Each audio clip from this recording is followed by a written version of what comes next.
اپنے تمام ناظرین کو اسپین کی 5ویں قسط اندلس کے شہر قرطبہ کے ساتھ خوش آمدید۔ اس کے حکمران اٹالین ہوا کرتے تھے۔ یہ رومی کافی عرصے سے یہاں پر حکومت کرتے چلے آ رہے تھے۔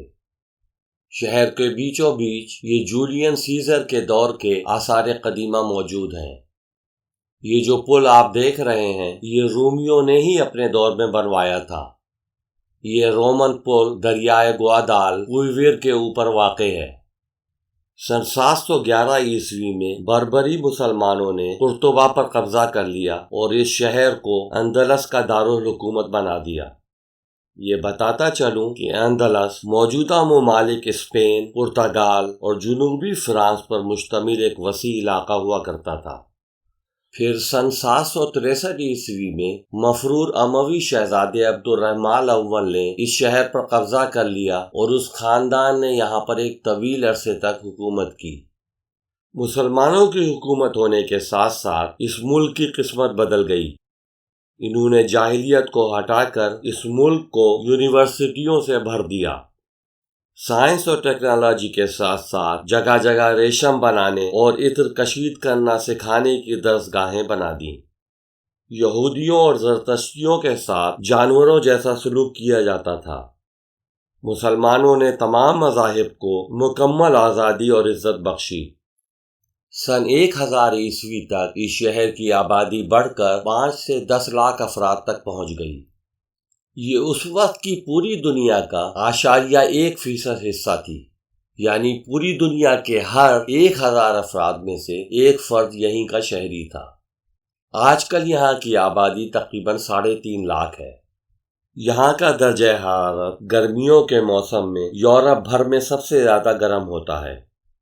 جون جولائی کے مہینے میں تو درجہ حرارت 37 ڈگری سیلسیس یعنی 100 ڈگری فارنہائٹ تک پہنچ جاتا ہے۔ البتہ جنوری فروری کے مہینوں میں اوسط درجہ حرارت 4 ڈگری سیلسیس یعنی 38 ڈگری فارنہائٹ تک ہو جاتا ہے۔ اس وقت سے آج تک یہ شہر پھولوں سے بھرا ہوا ہے۔ جہاں جائیں لوگوں نے اپنے گھروں کی بیرونی دیواروں کو پھولوں والے گملوں سے سجایا ہوا ہے۔ مجموعی طور پر یہ شہر بے حد خوبصورت ہے۔ میرا مشورہ ہوگا کہ اگر آپ یہاں آئیں تو یہاں کی گلیوں میں کھو جائیں۔ ہر طرف مسلمانوں کے دور کے گھر ملیں گے اور آپ کو اندازہ بھی ہو جائے گا کہ مسلمان یہاں پر کس قسم کے گھروں میں رہا کرتے تھے۔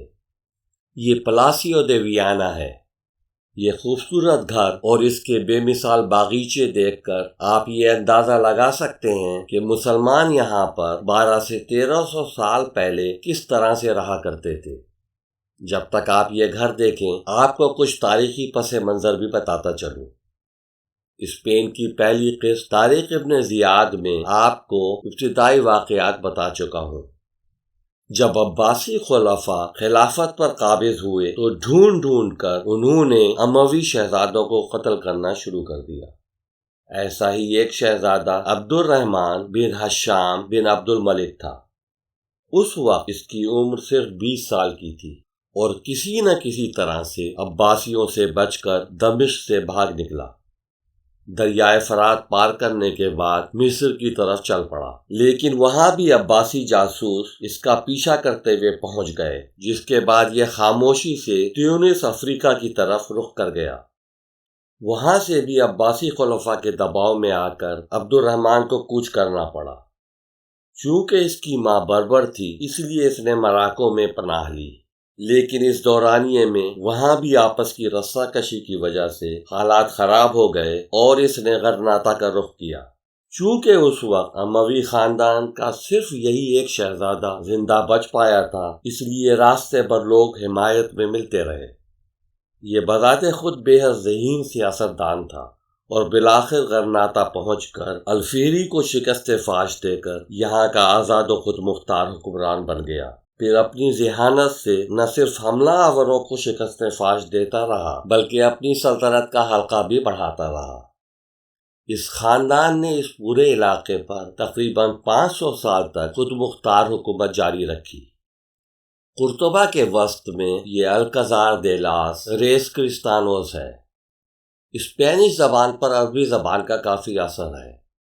الکزار القصر سے بنا ہے، یعنی محل۔ اس کا لفظی ترجمہ عیسائی بادشاہوں کا محل ہوگا۔ یہ کسی زمانے میں عیسائیوں کا محل ہوا کرتا تھا، پھر مسلمان اموی خاندان نے اس کو اپنا محل بنا دیا۔ اس کے بعد یہ عباسی خلفاء کی تحویل میں چلا گیا، لیکن فوراً ہی اموی شہزادے عبد الرحمن اول نے قرطبہ پر قبضہ کیا اور اس کے بعد یہ محل اسی کے خاندان کی تحویل میں رہا۔ یہ محل حالانکہ بے حد چھوٹا ہے، لیکن کسی بھی طرح سے غرناطہ محلات سے کم نہیں۔ سن 1236 عیسوی میں عیسائیوں نے قرطبہ پر قبضہ کر لیا تو یہ محل ایزابیلا اول اور فرنانڈیز دوئم کی رہائش گاہ بن گیا، اور ان لوگوں نے ان محلات کی بے حد توسیع بھی کی۔ انہی سے کولمبس ملنے آیا تھا اور فنڈز کی فراہمی کی درخواست بھی کی تھی تاکہ امریکہ کی طرف جا سکے، اور انہی نے ہی کولمبس کی امداد بھی کی تاکہ وہ بحری بیڑا بنا سکے۔ سن 1810 عیسوی میں اس محل کو نپولین بوناپارٹے نے فوجی چھاونی بنا دیا۔ سن 1821 عیسوی میں اسے جیل بنا دیا گیا۔ سن 1950 عیسوی میں یہ محل حکومتی اثاثہ قرار پایا اور جب سے سیاحوں کے لیے کھلا ہوا ہے۔ یہاں کی مسجد قرطبہ تاریخی اعتبار سے بے حد اہمیت کی مالک ہے۔ اگلی قسط میں انشاءاللہ آپ کو وہی دکھاؤں گا۔ یہاں یہ آپ کو بتاتا چلوں کہ اگر آپ یہاں آئیں تو عطر ضرور خریدیں۔ یہاں کے عطر میں بے حد ہلکی مہک ہوتی ہے، لیکن پورا دن آپ کے کپڑوں پر برقرار رہتی ہے۔ یہ قسط دیکھنے کا بے حد شکریہ۔ اگلی قسط تک کے لیے خدا حافظ۔